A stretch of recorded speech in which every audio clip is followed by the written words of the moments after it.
Welcome to exam विवेचना। तो दोस्तों, जैसा कि आप लोगों को पता है, हम अपने इस चैनल पर डिस्कस कर रहे हैं पीवाईक्यू सीरीज। तो जो ये पीवाईक्यू सीरीज है, आपकी प्रत्येक हिंदी साहित्य की परीक्षा के लिए महत्वपूर्ण है, तो ध्यानपूर्वक आप इसे देखा करें। कोई प्रश्न आपको नहीं आता है तो उसे अपनी कॉपी पे भी आपने नोट कर लेना है। जो आते हैं चाहे आप उन्हें स्किप कर देना। कोई भी परीक्षा क्यों ना हो, चाहे नेट हो, सेट हो, एल टी टेट हो, जेबीटी टेट हो, जहाँ पर हिंदी साहित्य पूछा जाता है ना एक माइनर लेवल पे, तो वहाँ पर महत्वपूर्ण है। इसी के साथ साथ जैसे एमए हिंदी के एंट्रांस होते हैं, उनके लिए भी मोस्ट मोस्ट इंपॉर्टेंट है सारे के सारे लेक्चर। जो आज का ये प्रश्न पत्र है, ये है आपका एसपीयू मंडी।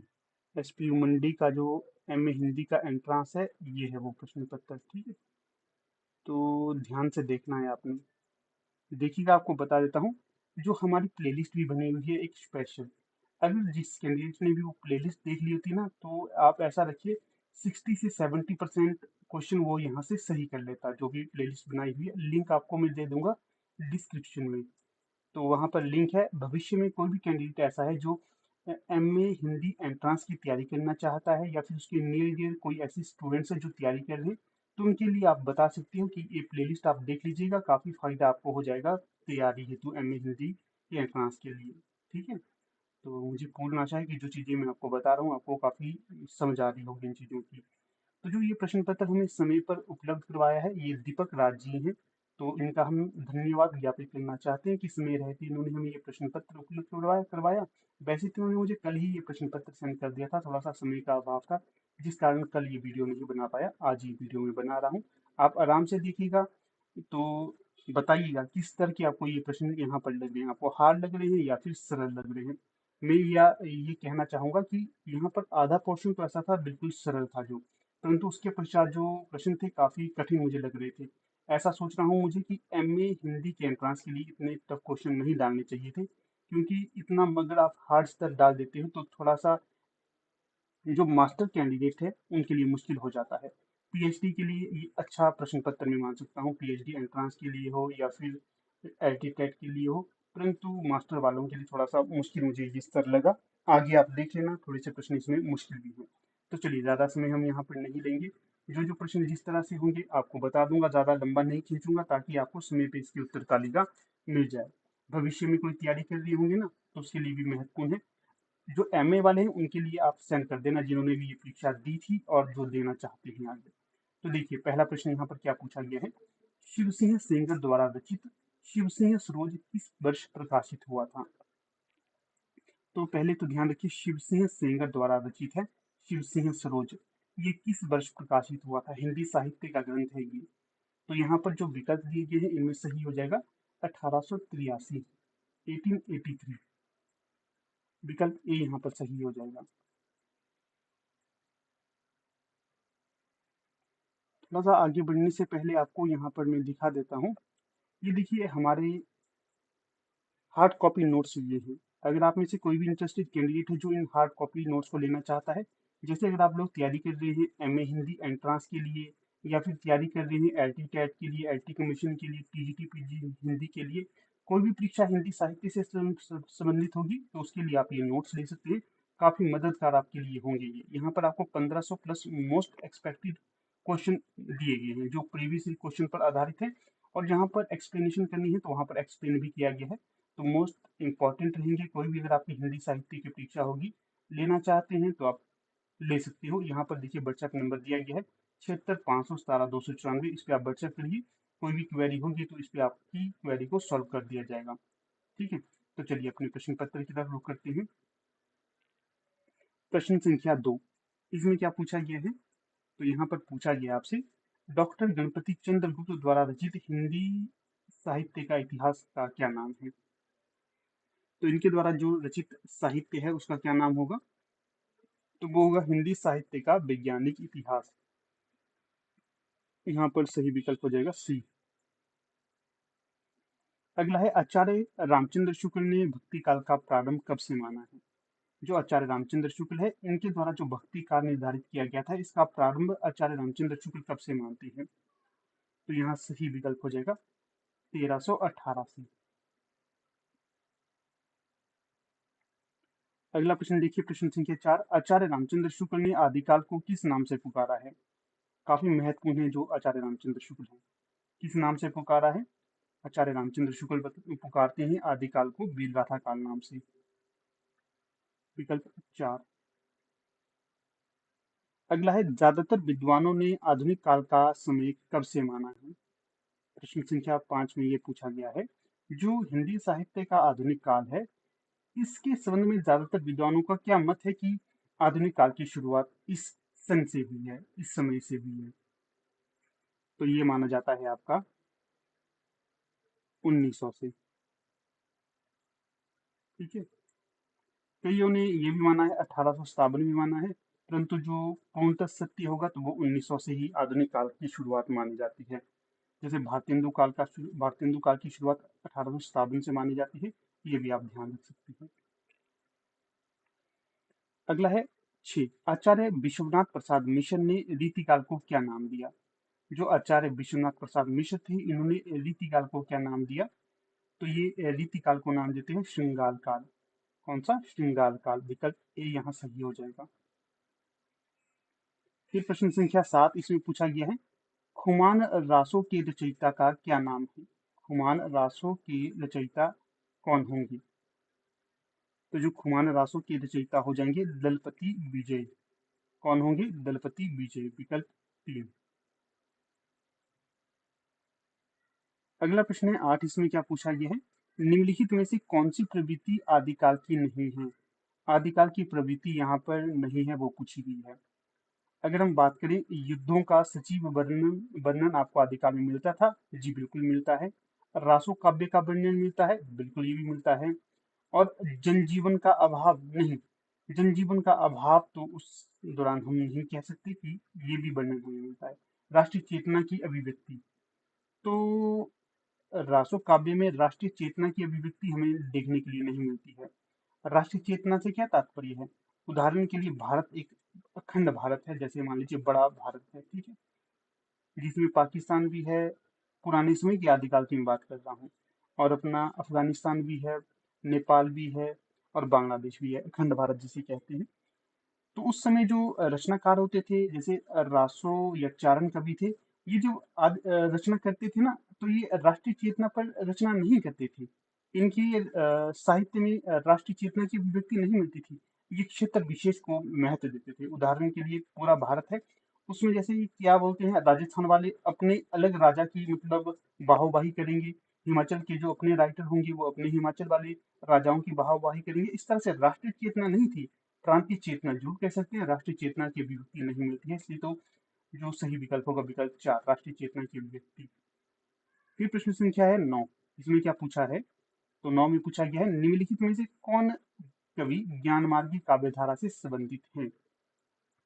तो सही जो विकल्प होगा तो वो हो जाएगा कबीरदास। कबीरदास, मल्लूक दास, ये जो प्रमुख तौर पर कबीरदास, मल्लूक दास और दो चार और नाम थे, जैसे गुरु नानक, ये ज्ञान मार्गी हैं।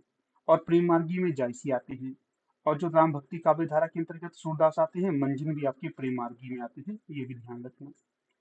प्रश्न संख्या 10, इसमें क्या पूछा गया है, निम्नलिखित में से कौन सी कृति तुलसीदास की है? तो जो तुलसीदास की कृति होगी तो वो बतानी है। जैसे कवितावली, साहित्य लहरी, रामचंद्रिका, सूर सागर किसकी रचना है? जो कवितावली है ये रचना तो हो जाएगी आपकी तुलसीदास की, ये तो उत्तर हो गया।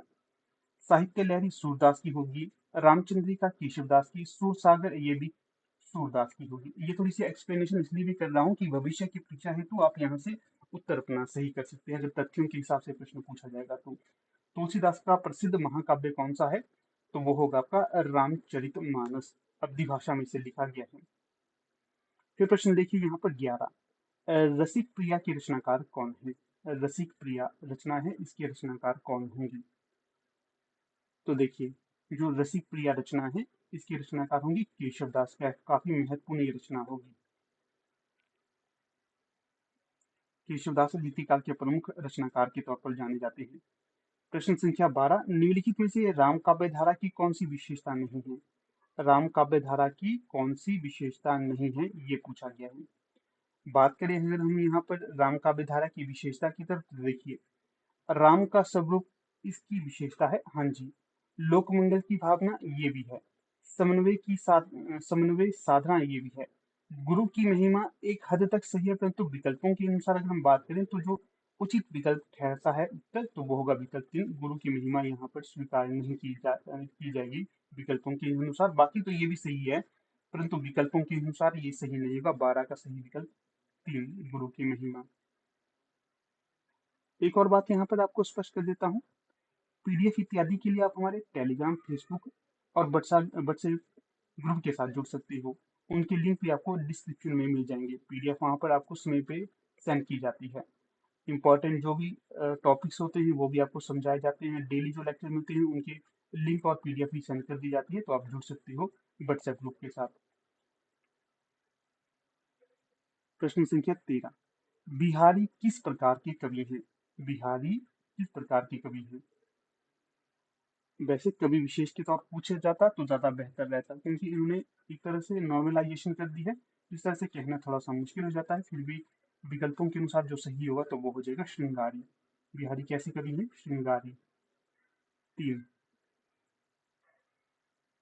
बिहारी सत्सई पूछी जाती है, किसकी रचना है बिहारी सत्सई? बिहारी सत्सई की बिहारी की ही रचना होगी। अगला है 14, आचार्य रामचंद्र शुक्ल के अनुसार रीतिकाल के प्रवर्तक आचार्य कौन है? आचार्य रामचंद्र शुक्ल के अनुसार रीतिकाल के प्रवर्तक आचार्य कौन है? तो जो रामचंद्र शुक्ल की हम बात करें तो ये मानते हैं चिंतामणि को रीतिकाल का प्रवर्तक। जो केशवदास है, केशवदास को नहीं मानते, ये सर्वमत है केशवदास की तरफ। डॉक्टर नगेंद्र इत्यादि केशवदास को रीतिकाल का प्रवर्तक मानते हैं, परंतु जो रामचंद्र शुक्ल है ये चिंतामणि को मानते हैं। फिर प्रश्न है 15, क्या पूछा गया है? निम्नलिखित में से कौन सी प्रवृत्ति रीतिकाल की है?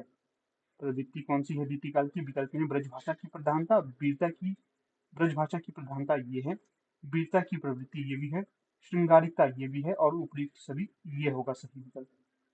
ये सारी की सारी विशेषताएं हैं रीतिकाल की। ब्रजभाषा की प्रधानता मिलती है, वीरता की प्रवृत्ति मिलती है, और श्रृंगारिकता ये भी मिलती है। वीरता सभी में तो नहीं मिलती, जैसे भूषण आदि रचनाकार है उनके अंदर आपको वीरता मिल जाती है। तो सही विकल्प हो जाएगा 15 का 4। फिर प्रश्न है यहाँ पर 16, इसमें क्या पूछा गया है? शिवा बावनी के रचनाकार कौन है? शिवा बावनी। तो विकल्प है भूषण, लाल कवि, सेनापति, सूरती मिश्र। 16 में जो सही विकल्प हो जाएगा तो वो होगा भूषण।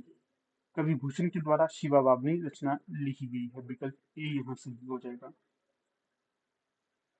देखिएगा, आपके समक्ष कोई भी अगर प्रश्न पत्र होता है, मान लीजिए एलटी टेट का कोई पुराना प्रश्न पत्र है, या फिर कोई एचपीयू हिंदी एंट्रांस का पुराना प्रश्न पत्र है, एसपीयू हिंदी का पुराना प्रश्न पत्र है, उपलब्ध होगा ना, आप चाहते हैं कि इसे सॉल्व करें, तो आप हमें जो व्हाट्सएप नंबर है हमारा 76 517 294,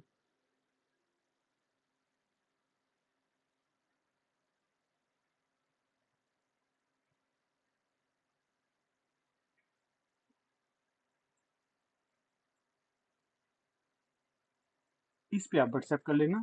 अगर डायरेक्ट आपको नंबर चाहिए तो आप डिस्क्रिप्शन चेक कर लेना, वहां पर नंबर दिया गया है। इस पे आप व्हाट्सएप करके उस क्वेश्चन पेपर को पीडीएफ के फॉर्मेट में सेंड करके क्वेश्चन पेपर सॉल्व करवा सकते हैं, क्योंकि आपका रिवीजन भी हो जाएगा, आपको एक तरह से मतलब व्याख्यात्मक वीडियो भी मिल जाएगा। क्योंकि sharing is the best way of caring. अगर आप जितना ज्यादा शेयर करते हो उतना ज्यादा आप किसी की और की केयर करते हो और खुद की भी केयर करते हो। ठीक है,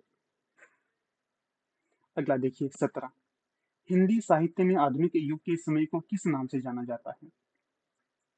हिंदी साहित्य में आधुनिक युग को किस हिंदी साहित्य में आधुनिक युग के समय को किस नाम से जाना जाता है? विकल्प में है प्रसाद युग, द्विवेदी युग, भारतेंदु युग, निराला युग। तो शुरुआती तौर पे कहा जाता तो ये भी बेहतर था। थोड़ा सा प्रश्न उन्होंने अटपटा बना दिया है, परंतु जो इसका वास्तविक उत्तर होगा तो वो होगा भारतेंदु युग। विकल्प 3। कुशव की अभिलाषा कविता के रचनाकार कौन है?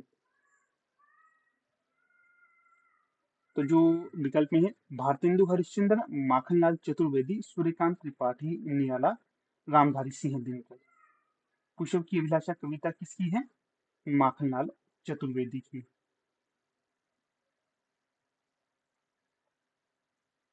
फिर देखिए अगला प्रश्न क्या है?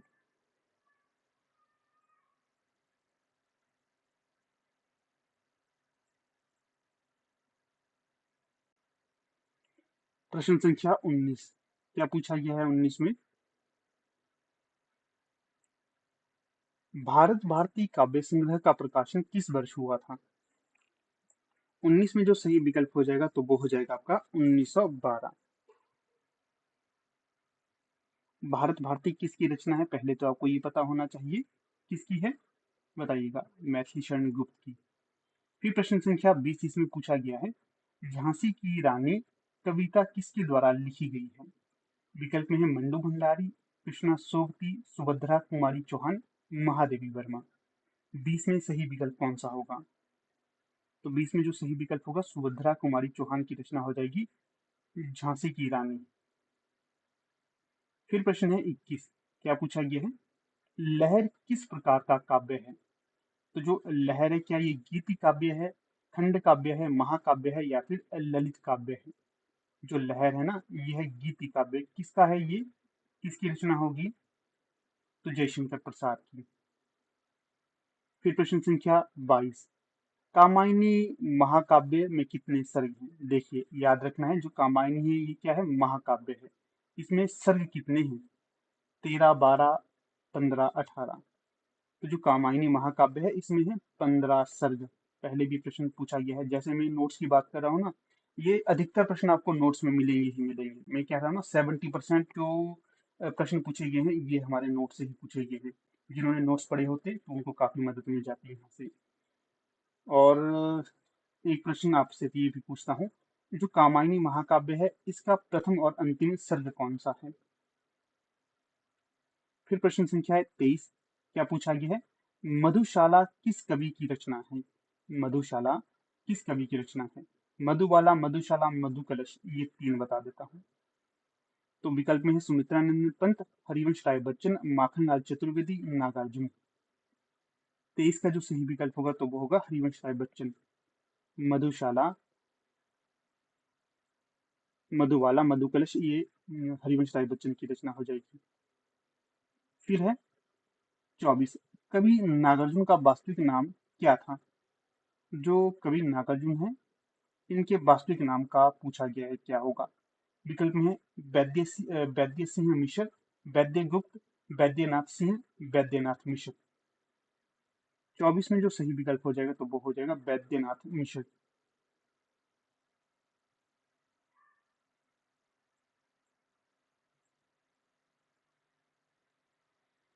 फिर देखिए प्रश्न 31, क्या पूछा गया है इसमें? हिंदी का प्रथम नाटक किसे माना गया है? अलग अलग मत के हिसाब से ये है, परंतु जो यहाँ पर विकल्प जो दिए हैं उसके हिसाब से देखिए, नील देवी, अंजू देवी, अंधेर नगरी, या फिर नहुष। जो प्रथम नाटक माना जाता है ये माना किसने है? तो ये भारतेंदु हरिश्चंद्र ने माना है कि जो नहुष उनके पिता हैं जो गिरधर दास, उनके द्वारा लिखा गया था नहुष नामक प्रसिद्ध नाटक, और इसे ये प्रथम नाटक भी स्वीकार करते हैं। इसलिए डी सही विकल्प हो जाएगा यहाँ। फिर प्रश्न है 30, इसमें क्या पूछा गया है? नील देवी नाटक के लेखक कौन है? विकल्प में है भारतेंदु हरिश्चंद्र, बाबू राधा कृष्ण, लाला श्रीनिवास दास, प्रताप नारायण मिश्र। तो जो नील देवी नाटक है इसके नाटककार होंगे भारतेंदु हरिश्चंद्र। विकल्प ए। अंधेर नगरी जो नाटक है इन्हीं का ही होगा ये। फिर प्रश्न है 29, जैनेन्द्र किस प्रकार के उपन्यासकार हैं? जो जैनेन्द्र हैं क्या ये सामाजिक है, राजनीतिक है, मनोविश्लेषणवादी है, या फिर आंचलिक है? तो जो जैनेन्द्र होंगे ये मनोविश्लेषणवादी उपन्यासकार के तौर पर जाने जाते हैं। विकल्प 3 सही होगा यहाँ। फिर है 28, पूछा गया है मुंशी प्रेमचंद के उपन्यास गोदान का प्रकाशन कब हुआ था? पहले तो आपने ये ध्यान रखना कि जो मुंशी प्रेमचंद का उपन्यास है गोदान महाकाव्य माना जाता है ये, ठीक है, उपन्यास विधा की रचना है। जो दिए गए विकल्पों के अनुसार कोई भी सही नहीं होगा, ना ही 1930 है, ना ही 1931 है, ना ही 1932 है, ना ही 1933 है। जो इसका माना जाता है 1936, गोदान 1936। तो जो विकल्प में कहीं पर भी नहीं है। कई कई जगह ये 1935 भी स्वीकार किया जाता है। अगर 1935 हो तो हम उसे स्वीकार कर लेते, परंतु जो सही उत्तर होगा तो 1936 ही होगा। इसका आप क्लेम कर सकते हैं। जो भी आपको गलत लग रहा है ना, जो मैं बता रहा हूँ, तो उस पर आप क्लेम कर सकते हैं। इसका सही उत्तर होगा 1936। अगर आपको क्लेम करने के लिए सोर्स चाहिए तो वो मैं आपको सेंड कर दूंगा। प्रश्न संख्या 27, ठेठ हिंदी का ठाठ उपन्यास के लेखक कौन है? ठेठ हिंदी का ठाठ ये उपन्यास विधा की रचना है। इसके लेखक कौन होंगे? क्या ये हरिऔध है, देवकी नंदन खत्री हैं, बालकृष्ण भट्ट हैं, या फिर जयशंकर प्रसाद है? तो जो ठेठ हिंदी का ठाठ उपन्यास है इसकी उपन्यासकार होंगे हरिऔध। अगला देखिए 26, हिंदी का पहला मौलिक उपन्यास किसे माना जाता है? पहला मौलिक उपन्यास, विकल्प में है भाग्यवती, परीक्षा गुरु, नूतन ब्रह्मचारी, श्यामा स्वपन। तो सही जो विकल्प हो जाएगा 26 का, तो वो हो जाएगा आपका परीक्षा गुरु। लाला श्रीनिवास दास का ये उपन्यास होगा और आचार्य रामचंद्र शुक्ल इसे मानते हैं, तो सही विकल्प यही होगा। 1882 इसका समय हो जाएगा, ये भी आपको ज्ञात होना चाहिए। फिर कई बार देखिए ये भी माना जाता है 1970, 1877 इसका प्रकाशन वर्ष है। भाग्यवती ये किसका उपन्यास होगा बताइएगा? श्रद्धा राम खिलौरी का है ये। परंतु मौलिक तो नहीं कहेंगे, परंतु समय के अनुसार कहते तो ये विकल्प हो जाता, परंतु ये सही नहीं है। सही विकल्प होगा विकल्प 2, शिक्षा गुरु।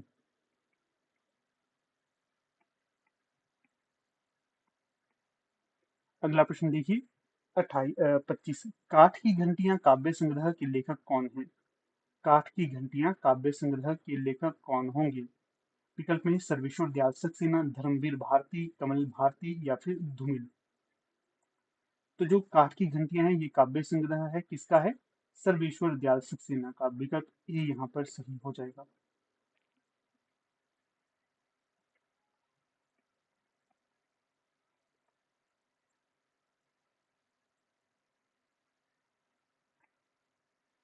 फिर प्रश्न संख्या 32, आधे अधूरे नाटक किस वर्ष प्रकाशित हुआ?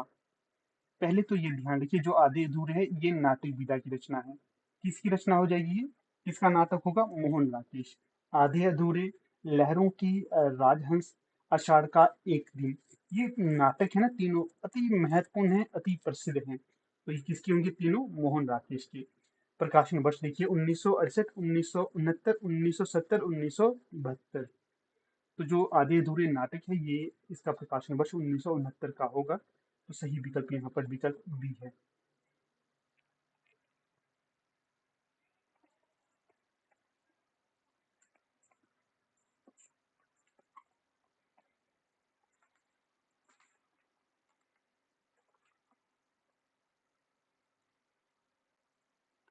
फिर अगला प्रश्न देखिएगा यहाँ, प्रश्न संख्या 33, क्या पूछा गया है?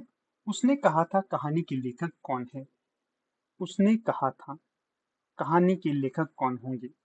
विकल्प में है, पहले याद रखिए विधाएं याद रखनी है, माधवराव सप्रे, यशपाल, महेंद्र भल्ला, या फिर चंद्रधर शर्मा गुलेरी। ये काफी प्रसिद्ध है ये। चंद्रधर शर्मा गुलेरी की कहानी हो जाएगी उसने कहा था। बुद्धू का कांटा, सुख में जीवन, उसने कहा था, ये तीनों इनकी प्रसिद्ध कहानियां हैं। और माधवराव सप्रे जो हैं इनकी कहानी है एक टोकरी भर मिट्टी। यशपाल की प्रसिद्ध कहानी है पर्दा, ये भी ध्यान रखिए। अगला प्रश्न देखिए 34, इसमें पूछा गया है प्रेमचंद की अंतिम कहानी कौन सी है? मुंशी प्रेमचंद है, इनकी अंतिम कहानी कौन सी है? बाकी तो देखिए बड़े घर की बेटी, बूढ़ी काकी, दो बैलों की कथा, कफन, मंत्र इत्यादि प्रसिद्ध इनकी कहानियां हैं। परंतु जो अंतिम कहानी की बात करें तो सही विकल्प हो जाएगा यहाँ पर विकल्प 3, कफन। फिर प्रश्न है यहाँ पर 35, बंग महिला का पूरा नाम क्या था? बंग महिला का पूरा नाम क्या था? विकल्प में है राजेंद्र बाला घोष, मृदुला गर्ग, कृष्णा सोबती, मनु भंडारी। तो 35 में सही विकल्प हो जाएगा राजेंद्र बाला घोष बंग महिला का पूरा नाम था।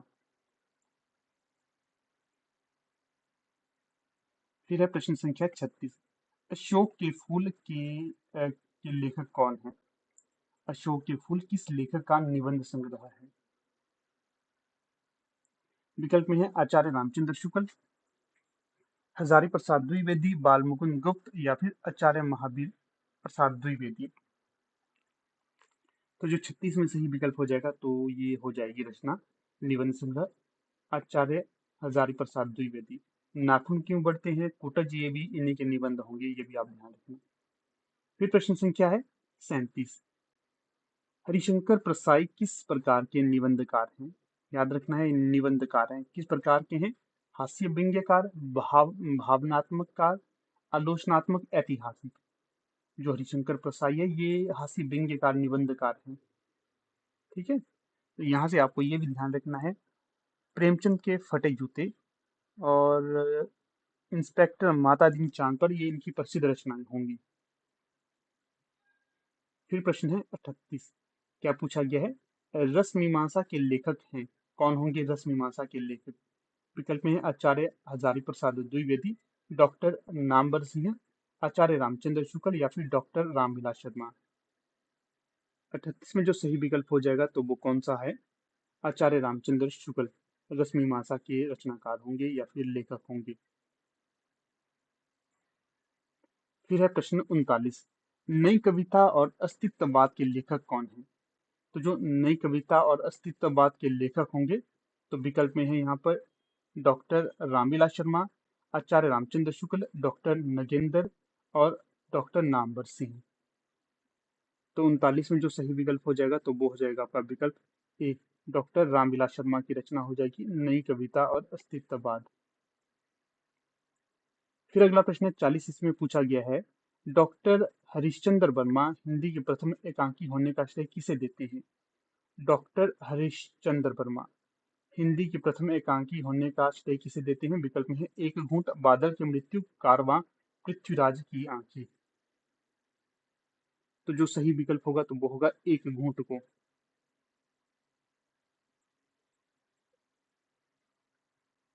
फिर प्रश्न संख्या 41। हरिवंश राय बच्चन की आत्मकथा का क्या नाम है? तो जो इनकी आत्मकथा प्रसिद्ध है तो वो कौन सी है?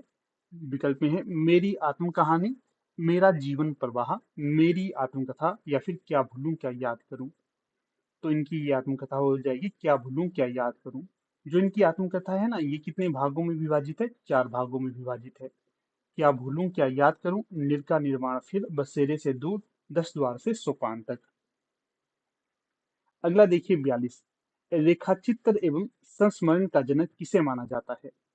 रेखाचित्र और संस्मरण का जनक किसे माना जाता है? विकल्प में है पदम सिंह शर्मा, जय भगवान गोयल, रांगिया राघव, प्रभाकर माचवे। 42 में सही विकल्प बताना है आपको। तो जो 42 का सही विकल्प हो जाएगा ना, तो वो हो जाएगा आपका विकल्प ए, पदम सिंह शर्मा। अगला प्रश्न देखिए 43। फाइटर की डायरी किस विधा की रचना है? देखिए जोर देता हूं ना मैं, आप तो सीधा सीधा कर लेंगे डायरी विधा की रचना है। तो डायरी विधा की रचना नहीं है ये। किस विधा की है? क्या ये रिपोर्टाज है, संस्मरण है, रेखा चित्र है? देखिए ये है रिपोर्टाज। और किसका रिपोर्टाज होगा ये? मैत्रेयी पुष्पा का।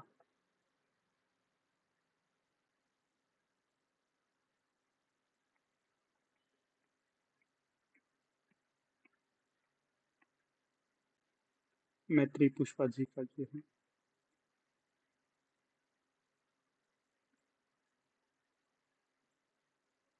एक सेकंड आप वेट करिएगा।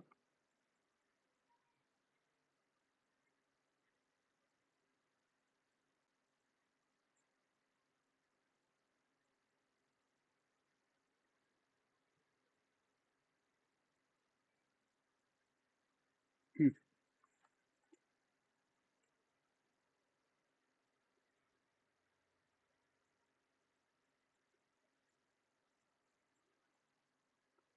तो रिपोर्टाज यहाँ पर सही विकल्प हो जाएगा। ठीक है, मैत्री पुष्पा। यहाँ पर थोड़ा सा मैं आपको मैत्री पुष्पा की अन्य रचनाएं भी बता देता हूँ, ताकि इनका नाम आया है तो आगे आगे प्रश्न पूछा जाएगा तो आप सही कर लेंगे। तो जैसे इनकी रचनाएं हैं, चिन्हार, गोमा हंसती है, ललमनिया तथा अन्य कहानियां, पियरी का सपना, और बेतवा बह रही है, जो पहले ये कहानी संग्रह थी। आगे जो ये उपन्यास होंगे, बेतवा बहती रही, इदम नमम, चाक, झूला नट, अलमा कबूतरी, अग्न पाखी, बिजन, कहीं ईसुरी फाग, त्रिया हट, गुनाह बेगुनाह, ये इनके प्रसिद्ध उपन्यास है। अगर हम इनकी आत्मकथा की बात करें तो ये 2 खंडों में है। एक है कस्तूरी कुंडल बसे गुड़िया भीतर गुड़िया। अगर हम बात करें इनकी स्त्री विमर्श की रचनाएं कौन कौन सी हैं, खुली खिड़कियां, सुनो मालिक सुनो, चर्चा हमारा, आवाज, तब्दील निगाहें, ये इनकी प्रसिद्ध पुस्तकें हैं स्त्री विमर्श की। और जो फाइटर की डायरी, ये तो इनका रिपोर्टाज ही होगा, ये ध्यान रखना आपने। और इससे पूछा जाएगा कि इनके, चलिए खैर इतना गहरा गहरा प्रश्न तो नहीं पूछा जाएगा, कभी भी पूछा जाएगा तो। अगला प्रश्न, हिंदी को संघ की राजभाषा घोषित किया गया। कब हिंदी को संघ की राजभाषा घोषित किया गया? विकल्प में है यहाँ पर 26 जनवरी 1950, 26 जनवरी 1949, 26 जनवरी 1948, 26 जनवरी 1951। तो इनमें से कौन सा सही विकल्प होगा? आप सोच के भी बता सकते हो, थोड़ा सा समय आपको इसलिए भी देता हूँ, आप सोचिएगा क्या उत्तर होना चाहिए इसका।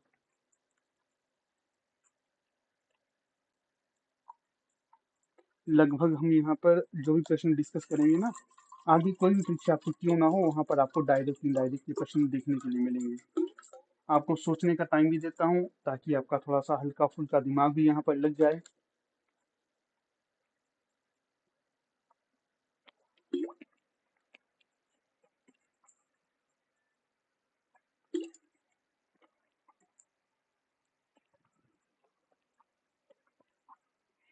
इस प्रश्न के सही होने की उम्मीद सभी से करता हूँ, आप सभी से, कि आपने ये सही दिया होगा। तो चलिए खैर अब मैं बता देता हूँ।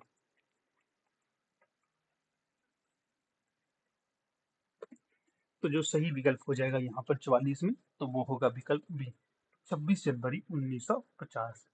जो भी प्रश्न आपसे पूछा जाता है तो उत्तर देने की कोशिश करें सभी।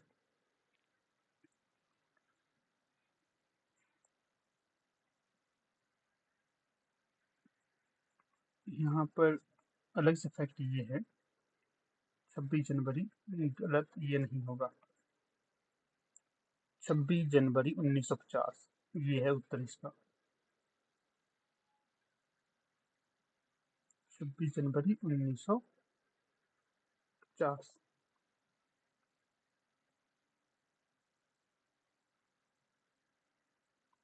थोड़ी सी व्याख्या यहाँ पर बता देता हूँ आपको। 14 सितंबर 1949 को संविधान सभा ने हिंदी को संघ की राजभाषा के रूप में स्वीकार किया। कब? 49 से, ये क्या होगा आपको याद? 49 से होगा 14 सितंबर 1949।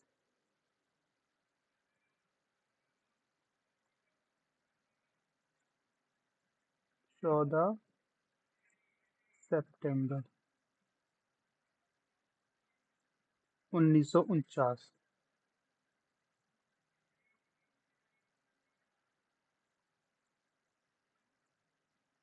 इस दिन स्वीकार किया गया था, राजभाषा के रूप में स्वीकार किया था।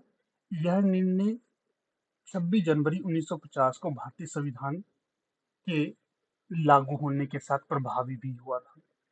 ठीक है, ये भी आप ध्यान रखिएगा।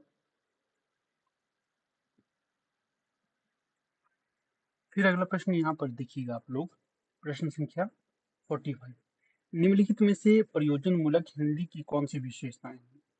प्रयोजनमूलक हिंदी की विशेषताएं यहाँ पर पूछी गई थी। अनुप्रयुक्तता, ये तो है। भाषिक विशिष्टता, ये भी है। वैज्ञानिकता, ये भी है। इस आधार पर सही जो विकल्प हो जाएगा विकल्प 4, ये सभी। फिर प्रश्न है 46, निम्नलिखित में से प्रयोजनमूलक हिंदी का प्रमुख प्रकार कौन सा है? प्रयोजनमूलक हिंदी का प्रमुख प्रकार कौन सा है? विकल्प में है प्रशासनिक, वाणिज्यिक, तकनीकी, या फिर ये सभी। तो 46 में जो सही विकल्प होगा तो ये होगा, प्रशासनिक भी है, वाणिज्यिक भी है, तकनीकी भी है, इसलिए सही विकल्प विकल्प 4, ये सभी। फिर 47, इसमें पूछा गया है आपसे, बैंकों में हो रहा कार्य प्रयोजनमूलक हिंदी के किस प्रकार का उदाहरण है? बैंकों में हो रहा कार्य प्रयोजनमूलक हिंदी के किस प्रकार का उदाहरण है? विकल्प में है वाणिज्यिक, साहित्यिक, प्रशासनिक, या फिर विधि एवं कानूनी। तो सही जो होगा विकल्प 47 का, तो वो होगा विकल्प ए, वाणिज्यिक। बैंकों में हो रहा प्रयोजनमूलक हिंदी कार्य जो है, ये प्रयोजनमूलक हिंदी की किस प्रकार का उदाहरण है? तो ये वाणिज्यिक होगा। प्रश्न संख्या 48 इसमें पूछा गया है, पत्र लेखन टिप्पण प्रयोजनमूलक हिंदी के किस प्रकार के अंतर्गत आते हैं? तो विकल्प में है यहाँ पर वैज्ञानिक, विज्ञापन, वाणिज्यिक या फिर प्रशासनिक। तो 48 का सही जो विकल्प होगा प्रशासनिक।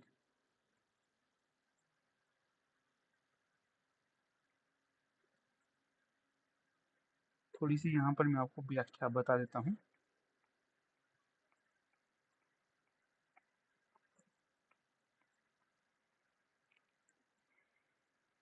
पत्र लेखन क्या होता है, आपसे ये पूछा जा सकता है। तो देखिए, सरकारी, अर्ध सरकारी, निजी कार्यालयों में पत्राचार, जिसमें विभिन्न प्रकार के पत्र जैसे कि आधिकारिक पत्र, अनुरोध पत्र और शिकायत पत्र शामिल होते हैं, उन्हें कहा जाता है पत्र लेखन। अगर कई बार यह प्रश्न आपसे पूछा जाए, टिप्पण, टिप्पण क्या होता है? सरकारी कार्यालयों में किसी मुद्दे पर राय व्यक्त करने या सलाह देने के लिए टिप्पणियां लिखना, इसे टिप्पण कहते हैं। संक्षेपण, ये क्या होता है संक्षेपण?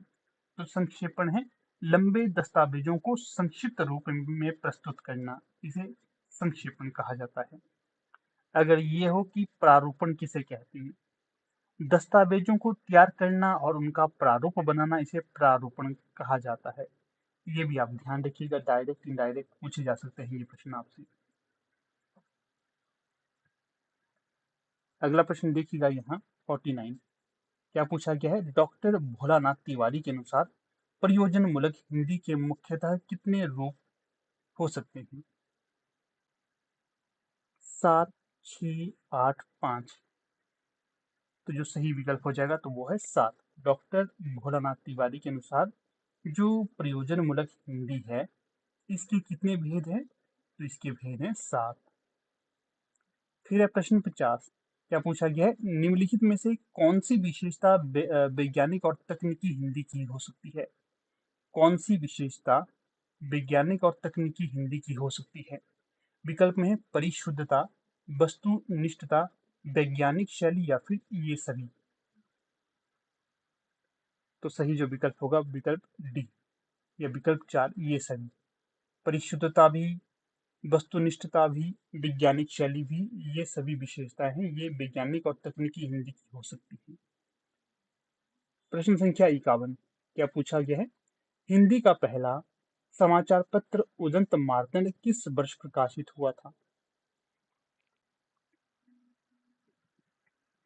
यहाँ पर आपको बता दूं, अगर आप लोग तैयारी कर रहे हैं ना, चाहे HPU MA Hindi entrance, SPU MA Hindi entrance के लिए, तो इसके लिए भी हमारे हार्ड कॉपी नोट्स अवेलेबल हैं। 1500 प्लस हैं ये भी। अगर इन्हें आप परचेज करना चाहते हो तो कर सकते हो, जो नंबर मैंने आपको बताया है उस पर जाकर आप डायरेक्ट कॉन्टैक्ट कर सकते हो। भविष्य की परीक्षा हेतु काफी महत्वपूर्ण होंगे ये। तो सही जो 51 का विकल्प हो जाएगा तो वो होगा विकल्प भी, उदंत मार्तंड किस वर्ष प्रकाशित हुआ? 1826 में। ये हिंदी का पहला समाचार पत्र है। 30 मई 1826 को ये प्रकाशित हुआ था। 30 मई।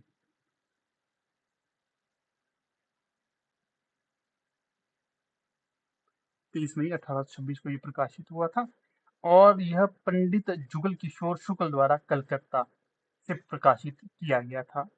और ये कैसा पत्र था? ये साप्ताहिक पत्र था, ये भी आपको ध्यान रखना है। अगला प्रश्न देखिएगा 52, निम्नलिखित में से मतवाला समाचार पत्र के संपादक कौन थे? विकल्प में है भारतेंदु हरिश्चंद्र, अंबिका प्रसाद, सूर्यकांत त्रिपाठी, निराला, श्याम सुंदर सिंह। जो मतवाला पत्रिका है, समाचार पत्र है, इसके संपादक रहे हैं सूर्यकांत त्रिपाठी, निराला। फिर प्रश्न संख्या है यहाँ पर 53, यूनाइटेड न्यूज ऑफ इंडिया ने हिंदी समाचार सेवा किस वर्ष प्रारंभ की? विकल्प है 1982, 1980, 1981, 1984। तो United news of India UNI ने अपनी हिंदी समाचार सेवा यूनिवार्ता, कौन सी है? यूनिवार्ता कहा जाता है इसे। इसे 1 मई 1982 को शुरू किया था। 1 मई 1982 को शुरू किया था। यह भारत की पहली ऐसी समाचार एजेंसी थी जो हिंदी में पूर्ण तार सेवा प्रदान करती थी। ये भी आपको ध्यान रखना है। इसी के साथ साथ वैसे तो मुझे नहीं लगता ये प्रश्न पूछा जा सकता है, फिर भी बता दूं। इसके बाद 5 जून 1992 को, 5 जून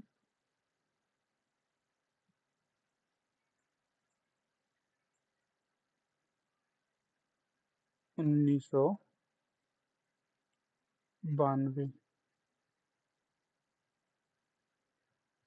5 जून 1992 से उर्दू में भी शुरू किया गया था ये प्रोग्राम। ये भी आप ध्यान रखिएगा। 5 जून 1992 से उर्दू समाचार उपलब्ध कराने वाली दुनिया की पहली और एकमात्र एजेंसी भी ये बन गई थी। फिर अगला प्रश्न है यहाँ 54। हिंदुस्तान टाइम्स समाचार पत्र कहाँ से प्रकाशित होता है? विकल्प में है राजस्थान, वाराणसी, अमृतसर, दिल्ली। तो 54 में जो सही विकल्प होगा तो वो हो जाएगा हिंदुस्तान टाइम्स पत्र। ये कहाँ से दिए गए विकल्पों में से सही होता है?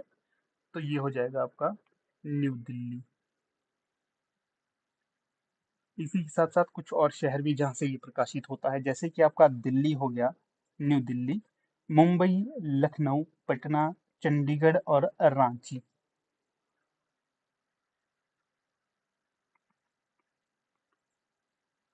फिर अगला प्रश्न देखिएगा 55। हिंदी समाचार पत्र दैनिक जागरण के प्रधान संपादक कौन हैं? विकल्प में है राधेश्याम, सुभाष चंद्रा, संजय गुप्ता, जगदीश शर्मा। तो हिंदी समाचार पत्र दैनिक जागरण इसकी जो प्रधान संपादक है ये है संजय गुप्ता। वह दैनिक जागरण के मुख्य कार्यकारी अधिकारी और जागरण समूह के सीईओ भी हैं। ये भी आप ध्यान रखिए,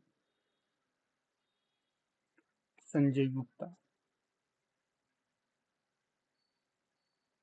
फिर है 56। क्या पूछा गया है? हिंदुस्तान टाइम हिंदुस्तान समाचार पत्र का संपादन किसने किया? जो हिंदुस्तान समाचार पत्र है इसका जो संपादन किया गया था विकल्प के अनुसार मदन मोहन मालवीय, महात्मा गांधी, राजेंद्र प्रसाद या भारतेंदु हरिश्चंद्र। हिंदुस्तान समाचार पत्र के संपादक थे पंडित मदन मोहन मालवीय। फिर प्रश्न संख्या 57। 57 में क्या पूछा गया है? दैनिक भास्कर की स्थापना भोपाल में किस वर्ष हुई? पहले तो ये ध्यान रखिए, जो दैनिक भास्कर है ये कहाँ से शुरू की गई थी? भोपाल से। कब से ये शुरू की गई थी? 1957, 1958, 1959, 1956। तो यहाँ जो सही विकल्प होगा दैनिक भास्कर भोपाल से निकली, मध्य प्रदेश। और कब निकली? 1958 में।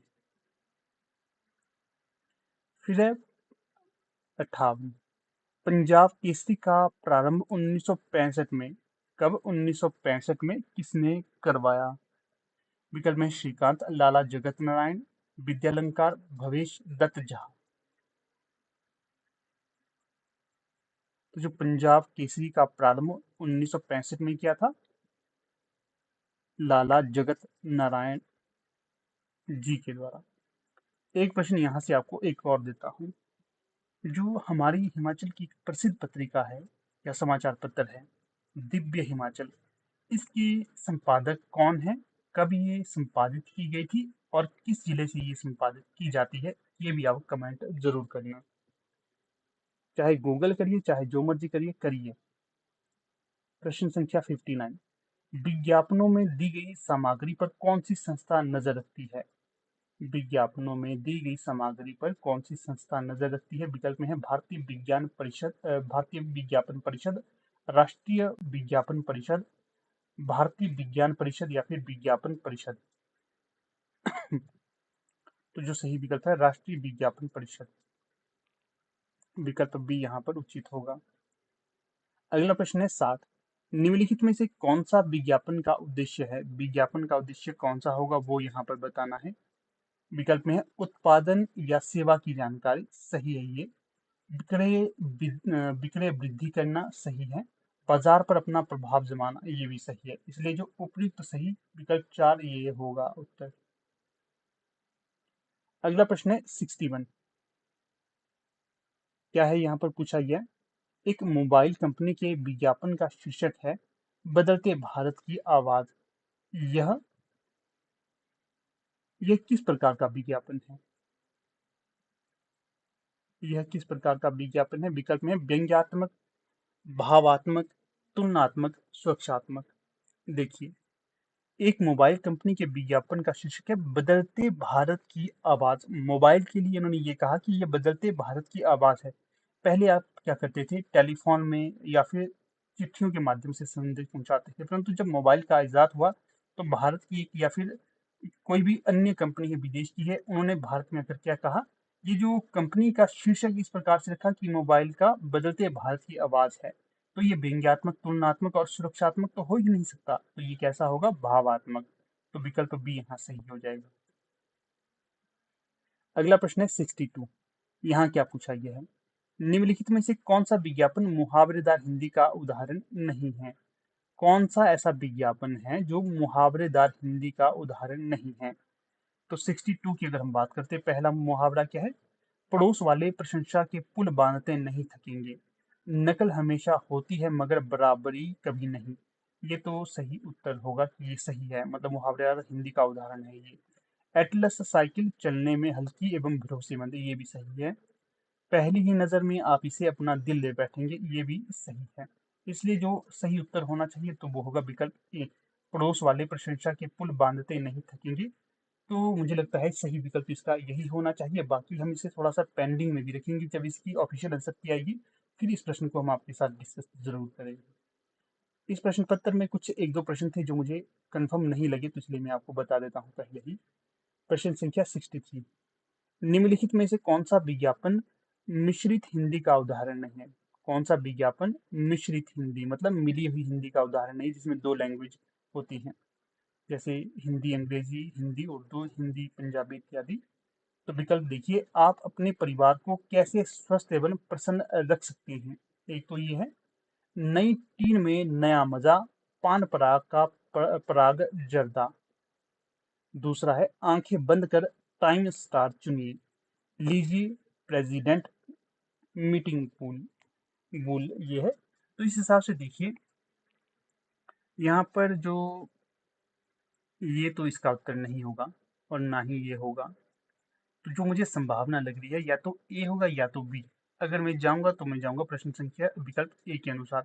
आप अपने परिवार को कैसे स्वस्थ एवं प्रसन्न रख सकते हैं, ये होगा। इसमें मिश्रित हिंदी का प्रयोग ज्यादा नहीं है। बाकी जैसे जर्दा हो गया, मजा हो गया, ये जो है ना, ये है आपकी विदेशी भाषा के शब्द।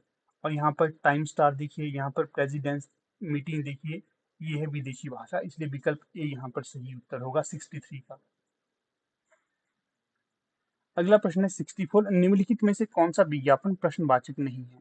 विज्ञापन से भी यहाँ पर काफी प्रश्न लिए गए थे, इसी से ही जो प्रश्न पत्र का स्तर है काफी मुश्किल हो जाता है, क्योंकि जो मास्टर्स वाले हैं थोड़ा सा मुश्किल होता है इन्हें ये पार्ट सॉल्व करना। निम्नलिखित में से कौन सा विज्ञापन प्रश्नवाचक नहीं है? प्रश्नवाचक मतलब जहां पर क्वेश्चन मार्क लगा होता है, इस तरह से नहीं है। पहला क्या है, मनोरमा आज हर महिला को क्यों पसंद है? प्रश्नवाचक है ये। सर दर्द से परेशान है कौन? यह कमनीय कोमल रूप कौन रख गया? ये भी प्रश्नवाचक है। डोरा अंदर से आत्मविश्वास पैदा करता है, तो ये नहीं है। विकल्प 4 यहाँ पर उत्तर होगा। अगला है 65। निम्नलिखित में से विज्ञापन भाषा की कौन सी विशेषता हो सकती है? विज्ञापन भाषा की कौन सी विशेषता हो सकती है? विकल्प में है आकर्षक क्षमता, प्रभावोत्पादकता, विक्रयशीलता या फिर उपयुक्त सभी। 65 में जो सही विकल्प होगा तो वो होगा विकल्प डी, उपयुक्त सभी। आकर्षक क्षमता होनी चाहिए, प्रभावो उत्पादकता होनी चाहिए, विक्रयशीलता होनी चाहिए। इसलिए विकल्प 4 यहाँ सही हो जाएगा। फिर देखिएगा प्रश्न संख्या 66। क्या पूछा गया है? ठंडे गरम की क्या बात, जब रूह अफ़ज़ा हो आपके साथ। इस विज्ञापन की पंक्ति हिंदी के किस विधा को दिखाती है? देखिए, बात, साथ, ये एक तरह से राइम्स हैं, ठीक है? तो कविता, कहानी, निबंध, नाटक। कहानी में भी इस तरह से पंक्तियां नहीं बनती, नाटक में भी नहीं बनती, निबंध में भी नहीं बनती, इसलिए सही विकल्प होगा कविता की होंगी ये पंक्तियां। अगला है 67। यहाँ क्या पूछा गया है? All India radio, all India radio कवि सम्मेलन श्री सुमित्रानंदन पंत की अध्यक्षता में दिल्ली में किस वर्ष हुआ? तो विकल्प में है 1939, 1941, 1940, 1942। तो 1940 सही विकल्प होगा यहाँ। जो अलग से फैक्ट दिए हैं ये भी याद रखने हैं आपने। प्रश्न संख्या 68। विविध भारती, जिस पर मुख्यतः हिंदी फिल्मी गीत सुनाए जाते हैं, की शुरुआत किस वर्ष हुई? 1952, 1960, 1957, 1958। तो यहाँ जो सही विकल्प हो जाएगा तो वो हो जाएगा 3 अक्टूबर 1957। 3 अक्टूबर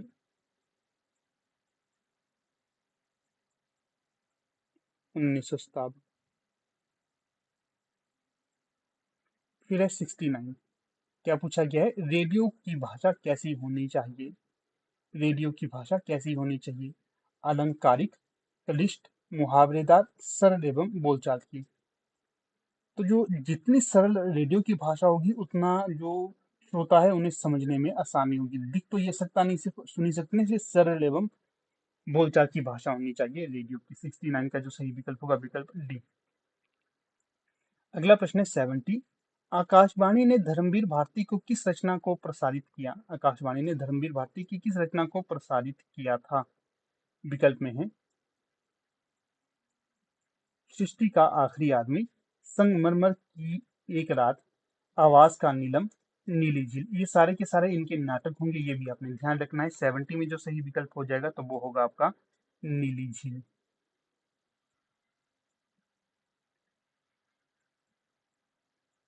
अगला प्रश्न देखिए 71। दूरदर्शन पर प्रकाशित हिंदी धारावाहिक नाटक अंजू दीदी के लेखक कौन है? पहले तो आपको ये ध्यान होना चाहिए कि जो अंजू दीदी है ये है आपकी नाटक विधा की रचना, और ये दूरदर्शन पर प्रकाशित धारावाहिक भी था, हिंदी धारावाहिक, ठीक है। और जो मोहन राकेश, उपेंद्र नाथ अश्क, यशपाल या फिर मनु भंडारी। तो इसके नाटककार होंगे उपेंद्र नाथ अश्क, विकल्प 2। फिर प्रश्न है 72। भगवती चरण वर्मा, भगवती चरण वर्मा के उपन्यास चित्रलेखा पर किस नाम से फिल्म बनी? विकल्प में है पहेली, चित्रलेखा, मान अपमान, पाथेर पांचाली। तो जो सही विकल्प यहाँ पर होगा 72। तो चित्रलेखा से ही यहाँ पर फिल्म बनी थी। नाम भी है उपन्यास का चित्रलेखा और फिल्म का नाम भी चित्रलेखा ही था। अगला प्रश्न देखिए 73।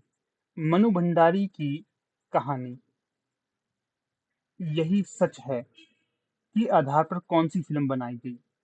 विकल्प है यही सच है, मौसम, रजनीगंधा, महाभारत। तो यहाँ पर यही सच नहीं होगा, यहाँ पर होगा रजनीगंधा, विकल्प 3। ये अधिकतर प्रश्न मैंने आपको बताए थे पहले ही, जैसे विज्ञापन हो गया, थोड़े से रेडियो, इसके नहीं बताए थे।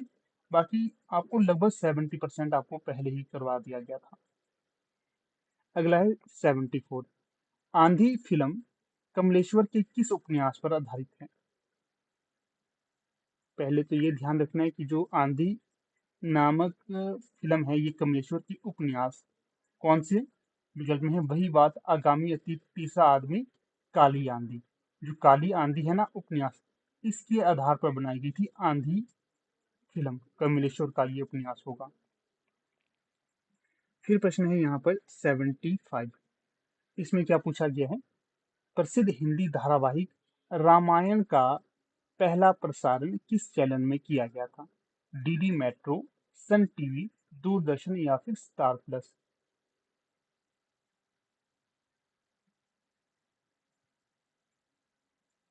ये होगा दूरदर्शन। अगला है 76। निम्नलिखित में से कौन सा भेद व्यंजन का है? निम्नलिखित में से कौन सा भेद व्यंजन का है? तो दिए गए विकल्पों में जो सही होगा तो वो होगा आर्थी व्यंजना।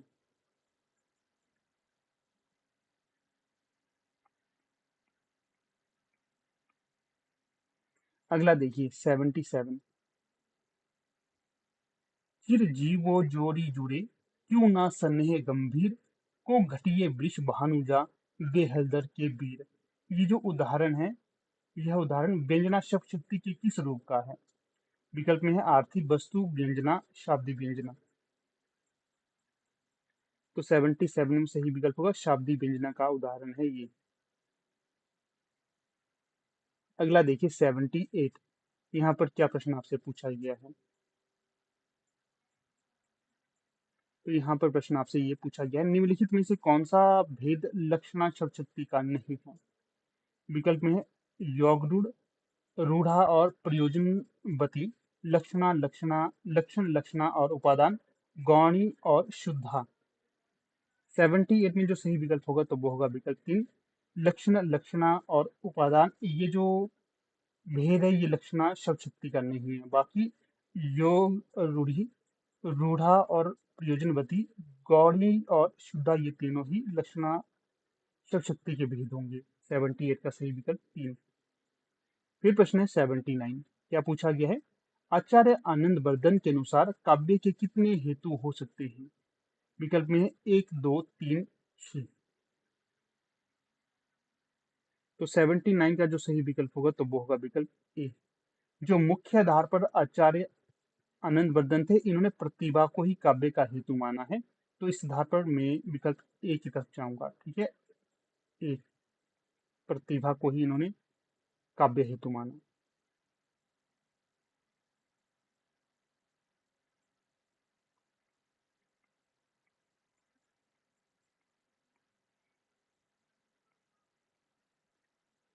वैसे काव्य हेतु 3 माने जाते हैं, ये भी ध्यान रखना आपने। प्रश्न संख्या 80। आचार्य वामन ने काव्य हेतु को अन्य किस नाम से पुकारा? विकल्प में है काव्य मान्यताएं, काव्य विवेचन, काव्यांग या ये सभी। तो जो काव्यांग ये होगा सही विकल्प। फिर प्रश्न संख्या 81। यहाँ पर क्या पूछा गया है? आचार्य दंडी ने काव्य हेतु को सर्वाधिक महत्व दिया, किस काव्य हेतु को? प्रतिभा, अभ्यास, उत्पत्ति या फिर ये सभी। तो प्रतिभा, अभ्यास, उत्पत्ति, इन सभी को काव्य हेतु जो है ये जो आचार्य दंडी महत्व देते थे। अगला है यहाँ पर 82। इसमें क्या पूछा गया है? 82 में पूछा गया है आचार्य भामा के अनुसार काव्य का प्रयोजन कौन सा है? विकल्प में है धर्म, काम, अर्थ या फिर ये सभी। धर्म, काम, अर्थ और मोक्ष, इन चारों को काव्य का प्रयोजन माना आचार्य भामा के द्वारा, याद रखिएगा। फिर प्रश्न है यहाँ 83।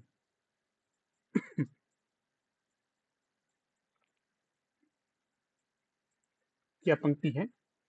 तेन ब्रूमः सहृदया मनः प्रीतियो प्रीतियो तत्व स्वरूपम। काव्य प्रयोजनों के विषय में किस विद्वान का ये कथन है? तो मेरे ज्ञान के अनुसार सही जो विकल्प यहाँ पर 83 में होगा तो वो हो जाएगा आपका आनंद वर्धन। ठीक है, बाकी मैं कंफर्म इस प्रश्न पे भी नहीं हूँ। तो मुझे लगता है 83 का विकल्प ए होना चाहिए। बाकी ऑप्शन आंसर की जाएगी तब हम इन दो प्रश्नों को डिस्कस करेंगे, एक ऊपर एक दूसरा ये। प्रश्न संख्या 84। इसमें क्या पूछा गया है? मैं साहित्य को मनुष्य की दृष्टि से देखने का पक्षपाती हूँ, इस विद्वान का ये कथन है। तो 84 में जो सही विकल्प होगा तो वो विकल्प में है आचार्य रामचंद्र शुक्ल, आचार्य प्रसाद द्विवेदी, डॉक्टर नगेंद्र, आचार्य महावीर प्रसाद द्विवेदी। तो जो सही विकल्प हो जाएगा तो वो होगा आचार्य हजारी प्रसाद द्विवेदी का कथन है ये। वो कहते हैं मैं साहित्य को मनुष्य की दृष्टि से देखने का पक्षपाती हूँ। 84 का बी। प्रश्न संख्या 85। जस संपत्ति आनंद अति दूरी तन डारि खोई, होत कवि ततें चतुरई, जगत राग बस सोई। काव्य प्रयोजन के विषय में किस कवि का कथन है ये? विकल्प में कुलपति, देव, मतीराम, भूषण। तो ये पंक्ति जो होगी तो वो होगी आपकी भूषण की। अगला है 86। काव्यालंकार ग्रंथ के रचनाकार कौन है? विकल्प में है दंडी, ममत, भर्तमुनि, भामह। काव्यालंकार ग्रंथ है, इसके रचनाकार कौन होंगे? तो ये हो जाएंगे भामह। 86 का 4 भामह। अगला प्रश्न अगर देखते हैं तो 87, इसमें क्या पूछा गया है? रसात्मक वाक्यम काव्यम किस आचार्य का कथन है? विकल्प में है आचार्य भामह, आचार्य विश्वनाथ, आचार्य वामन, पंडित जगन्नाथ। वाक्यम रसात्मकम काव्यम, इस तरह से पंक्ति थी, उन्होंने थोड़ा सा हिंदी कर दिया। रसात्मक वाक्य काव्य है, ये किस आचार्य ने कहा? तो विश्वनाथ के द्वारा कहा गया है। अगला है 86, इसमें क्या पूछा गया है? ज्ञान राशि के संचित कोश का नाम साहित्य है, किस विद्वान का ये कथन होगा? विकल्प में है आचार्य रामचंद्र शुक्ल, आचार्य हजारी प्रसाद द्विवेदी, आचार्य महावीर प्रसाद द्विवेदी, आचार्य चिंतामणि। ज्ञान राशि के संचित कोश का नाम साहित्य है, तो ये कथन कहा गया था आचार्य महावीर प्रसाद द्विवेदी के द्वारा। विकल्प 3। फिर प्रश्न है 89। निम्नलिखित में से कौन सा काव्य का लक्षण है? निम्नलिखित में से कौन सा काव्य का लक्षण है? विकल्प में है रसात्मक वाक्यम, शब्द और अर्थ का संयोग, रमणीयता, या फिर ये सभी। तो जो काव्य का लक्षण है, रसात्मक वाक्य भी है, शब्द और अर्थ का संयोग भी है, रमणीयता भी है, इस आधार पर विकल्प 4 ये सभी। फिर प्रश्न है यहाँ पर 90। क्या पूछा गया है? संधि कितने प्रकार की होती है? तो संधि 3, 5, 2 या 4। संधि कितने प्रकार की होती? 3 प्रकार की। स्वर संधि, व्यंजन संधि, विसर्ग संधि। प्रश्न संख्या 91। क्या पूछा गया है? निम्नलिखित में से कौन सा उदाहरण स्वर संधि का है? देखिएगा, जगत धन नाथ, विसर्ग व्यंजन संधि। जगत धन ईश, व्यंजन। सती धन ईश, ये है आपका स्वर संधि का उदाहरण। और तपधन बन, ये विसर्ग संधि का उदाहरण है। फिर है प्रश्न संख्या 92। निम्नलिखित में से कौन सा उदाहरण व्यंजन संधि का नहीं है? देखिए, भानु धन उदय, ये है आपका स्वर संधि का, तो ये उत्तर हो जाएगा। दिक धन गज, व्यंजन। बाक धन मय, व्यंजन। सत धन आनंद, व्यंजन। फिर प्रश्न है 93। निम्नलिखित में से कौन सा उदाहरण अव्ययी भाव समास का है? विकल्प में देखिए, मनमाना, बैलगाड़ी, निडर, नीलगाय। तो यहाँ पर सही विकल्प कौन सा होगा?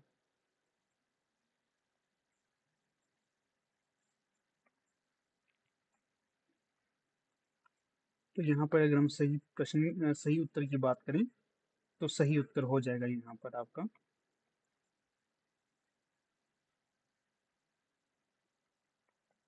93 में नीडर, ये अव्ययी भाव है। मनमाना, बैलगाड़ी, ये होंगे तत्पुरुष, और नीलगाय ये होगा आपका कौन सा? कर्मधारय।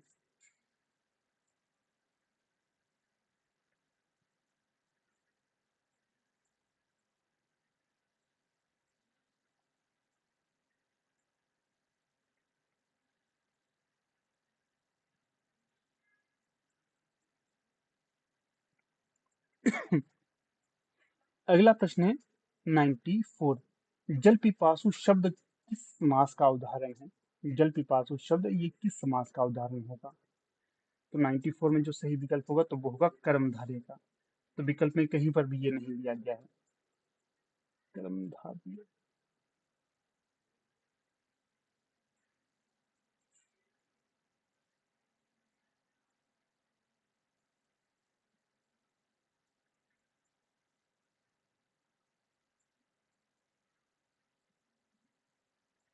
तो इस प्रश्न पे भी आप क्लेम कर सकते हैं। ठीक है, 94 का यहाँ पर होगा कर्मधारय, जो विकल्प में नहीं है। अगला है 95। इसमें क्या पूछा गया है? भूतकाल के कितने भेद माने जाते हैं? विकल्प में 6, 5, 4 या 7। तो जो 95 में सही विकल्प होगा तो वो होगा भूतकाल के 6 भेद माने गए हैं। कितने? 6। अगर पूछा जाएगा कौन कौन से हैं, तो देखिए, सामान्य भूतकाल, आसन भूतकाल, पूर्थ भूतकाल, अपूर्थ भूतकाल, सांक्र दग्ध भूतकाल, हेतु मद भूतकाल, ये होंगे 6 भेद। अगला प्रश्न है 96। गोलियां चल रही होंगी, गोलियां चल रही होंगी, वर्तमान काल के, एक तो वर्तमान काल में है ये, और वर्तमान काल के किस भेद का उदाहरण है ये? अज्ञात, संदिग्ध, अपूर्ण या सामान्य। संदिग्ध है ना ये, होंगी की जब बात कर रहे हैं तो संदिग्ध हो जाता है, इसलिए इसका सही विकल्प होगा विकल्प 2, संदिग्ध। अगला है 97। निम्नलिखित में से कौन सा उदाहरण अज्ञात भविष्य काल का है? अज्ञात भविष्य काल का विकल्प में है, मैं पुस्तक पढ़ूंगा, कदाचित मोहन पढ़े, आप अवश्य आइएगा, आपका भला हो। अज्ञात भविष्य काल क्या होता है ये आपको बता देता हूँ। किसी कार्य को भविष्य में करने का आदेश या इच्छा या सुझाव देना, ये होता है अज्ञात भविष्य। यह काल वाक्य में भविष्य में होने वाले कार्य को दर्शाता है, लेकिन यह भी बताता है कि वह कार्य अनिवार्य रूप से होना चाहिए, यह या व्यक्ति से किसी कार्य करने के लिए कहा जाए। तो यहाँ पर अगर हम ये सारे पढ़ते हैं ना, तो क्या होगा? आप अवश्य आइएगा, ये होगा इसका उत्तर। मैंने आपको व्याख्या भी बता दी। फिर देखिए प्रश्न संख्या 90। अर्थ के अनुसार वाक्य के कितने प्रकार होते हैं? विकल्प में 6, 8, 9 या 7। अर्थ के अनुसार वाक्य के कितने प्रकार होते हैं? तो 98 में जो सही विकल्प हो जाएगा तो वो हो जाएगा आपका 8। अगर ये पूछा जाएगा 8 कौन कौन से हैं, तो देखिएगा, पहला है विधानवाचक, दूसरा है निषेधवाचक, तीसरा है प्रश्नवाचक, चौथा है आज्ञावाचक, पांचवा है विस्मयादि बोधक विस्मयादि वाचक, छठा है संकेतवाचक, सातवां है इच्छावाचक, आठवां है संदेहवाचक। ये 8 हैं। अगला प्रश्न देखिए 99। माता पिता का कहना मानो, माता पिता का कहना मानो किस प्रकार का वाक्य है ये?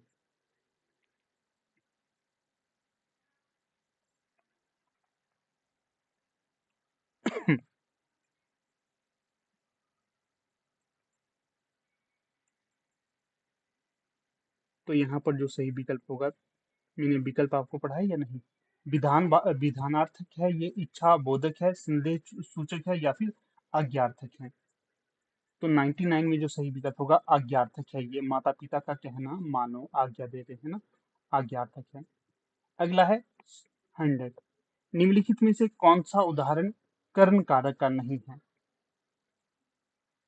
विकल्प में नाक से सांस लेते हैं, सबको राखो प्रेम, सब सो राखो प्रेम, अनाथों को पालो, हम क्या से क्या हो गए। तो यहाँ पर जो सही विकल्प हो जाएगा तो वो हो जाएगा आपका अनाथों को पालो। इसमें कर्ण कारक नहीं है, इसमें अनाथों को पालो। इसमें अगर पूछा जाएगा आपको क्यों ये सही नहीं है, क्योंकि यहाँ पर जो अनाथों को पालो, इसमें जो को है ये संप्रदान कारक का चिन्ह है, संप्रदान।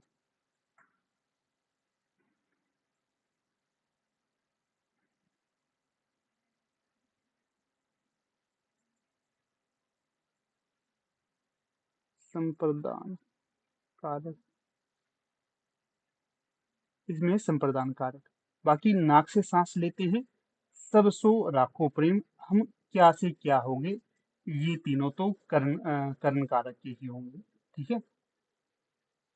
तो देखिएगा दोस्तों, कुछ इस प्रकार से हमारा ये लेक्चर था। लगभग हमने 100 प्रश्नों को यहाँ पर डिस्कस किया। ये भविष्य की परीक्षा के लिए आपके लिए अति महत्वपूर्ण है। ठीक है। और अगर वीडियो अच्छा लगा हो तो अवश्य इसे लाइक शेयर और चैनल को आपने सब्सक्राइब करना है। इसी के साथ साथ अगर अभी तक आप हमारे टेलीग्राम, व्हाट्सएप और फेसबुक इत्यादि ग्रुप्स और पेजेस के साथ नहीं जुड़े हैं तो उनके साथ भी जुड़िए। उनके लिंक भी आपको डिस्क्रिप्शन में मिल जाएंगे। जो मैं कह रहा था बात, जो एमए एंट्रांस है, एमए हिंदी एंट्रांस के लिए तैयारी कर रहे हैं, तो उनके लिए प्लेलिस्ट डिस्क्रिप्शन में दे दी है मैंने। भविष्य में कोई भी उसकी तैयारी करेगा तो उसके लिए आपने देखना है, मोस्ट मोस्ट इम्पॉर्टेंट है। एल टेट हो, एल कमीशन हो, यूजीसी नेट हो, इनके लिए भी आपको प्लेलिस्ट अलग से बनाकर दी गई है, उन्हें भी आप देख सकते हो। भविष्य के लिए बहुत बहुत बहुत ज़्यादा महत्वपूर्ण होंगे ये सारी चीज़ जो मैं आपको बता रहा हूँ। लगभग हमारी ये मैराथन क्लास है, काफ़ी तथ्य एक्स्ट्रा भी मैंने आपको बताए। तो बाकी अब यहाँ पर अपनी वीडियो का समापन कर लेते हैं। आप लोग वीडियो को अंत तक देखते रहे, इसका बहुत बहुत धन्यवाद। जाने से पहले आपको फिर से एक बार अपने नोट्स में लिखा देता हूँ। ये देखिए हमारे हार्ड कॉपी नोट्स हैं। कोई भी इंटरेस्टेड कैंडिडेट हो, किसी भी परीक्षा की तैयारी क्यों ना कर रहा हो, उनके लिए ये मोस्ट मोस्ट मोस्ट इंपॉर्टेंट है। बाकी देखिए जो नोट्स थे ना, यहाँ से 70+ क्वेश्चन पूछे गए थे, ध्यान से अगर देखोगे आप तो, डायरेक्ट इनडायरेक्ट। ऐसे ही अगर आपको नोट्स से लाभ मिलता है तो अवश्य आपको एक बार परीक्षा से पहले इन नोट्स को पढ़ना चाहिए। एटी टेट के लिए, एटी कमीशन के लिए, एमए हिंदी एंट्रांस के लिए, सभी परीक्षाओं के लिए मोस्ट इंपॉर्टेंट है ये। कोई भी क्वेरी अगर नोट से लेने से संबंधित है तो 76 517 294 ये हमारा व्हाट्सएप नंबर है। इसमें आप व्हाट्सएप करिए, आपको सारी जो भी क्वेरी होगी इसको सॉल्व करने की कोशिश की जाएगी। तो धन्यवाद।